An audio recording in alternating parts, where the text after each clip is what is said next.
बिस्मिल्लाहिर्रहमानिर्रहीम, अस्सलाम वालेकुम। आज मैं आप लोगों के साथ बनाना शेक की रेसिपी शेयर कर रही हूँ। बहुत ही आसान सा और मज़ेदार सा क्रीमी हम बनाना शेक बनाएंगे। तो यहाँ पे मैंने इंग्रेडिएंट्स में लिया है, बनाना लिए हैं, साथ लिया है मैंने 1.5 गिलास ठंडा दूध। तो आप जब भी कोई शेक बनाएं तो दूध हमेशा बॉयल ही यूज़ करिएगा। अगर आप कच्चा दूध यूज़ करेंगे तो जब आप शेक बनाएंगे तो वो दूध फट जाएगा। तो सबसे पहले हम बनाना का जो छिलका है उसको उतार लेंगे और उसके बाद फिर हम इनको पीसीज में कट करेंगे। तो मैं यहाँ पे 3 बनाना यूज़ कर रही हूँ 1.5 गिलास दूध के अंदर। आप अपने टेस्ट के हिसाब से भी ऐड कर सकते हैं। तो बनाना छील कर मैंने उनको स्लाइसिस में कट कर लिया है और ब्लेंडर में डाल दिया है। अब मैं इसमें डालूँगी 1.5 गिलास दूध और बिल्कुल ठंडा दूध यूज़ कर रही हूँ मैं।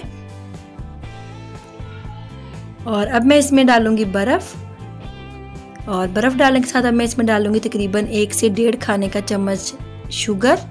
आप अपने टेस्ट के हिसाब से भी ऐड कर सकते हैं। और अब हम इसको ब्लेंड करेंगे तकरीबन 1.5 से 2 मिनट, ताकि बहुत अच्छा सा क्रीमी टेक्सचर हो जाए। इसको ओवर मिक्स नहीं करिएगा, नहीं तो दूध जो है उसके ऊपर एक बलाई सी मक्खन सा आ जाता है। तो बस आप इतना ध्यान रखिएगा कि जब हमारे बनाना जो है वो बहुत अच्छे से मैश हो जाए, अंदर एक बहुत क्रीमी सा टेक्सचर बन जाए, तब आप इसको बंद कर दें ब्लेंडर को। तो तकरीबन मैंने 1.5 मिनट इसको ब्लेंड किया है और बहुत ज़बरदस्त सा हमारा बनाना शेक तैयार है।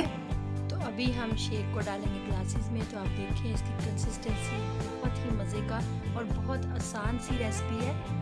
तो आप लोग भी बनाएं बनाना शेक बिल्कुल इजीली, हम जैसे नॉर्मली घर पे बनाते हैं। मैंने सिर्फ ये सिंपल से इंग्रेडिएंट्स यूज़ किए हैं। तो आप लोग भी बनाएं, इंजॉय करें। तो ये आज की बहुत सिंपल सी और आसान सी रेसिपी मैंने आप लोगों के साथ शेयर की। आप लोगों को कैसी लगी? अगर आपको अच्छी लगी तो मेरी वीडियो को लाइक कीजिएगा, शेयर कीजिएगा और मेरे चैनल को सब्सक्राइब कीजिएगा। मिलेंगे एक बहुत ही मज़ेदार और नई रेसिपी के साथ। अपना ख्याल रखिएगा, दुआओं में याद रखिएगा। अल्लाह हाफिज़।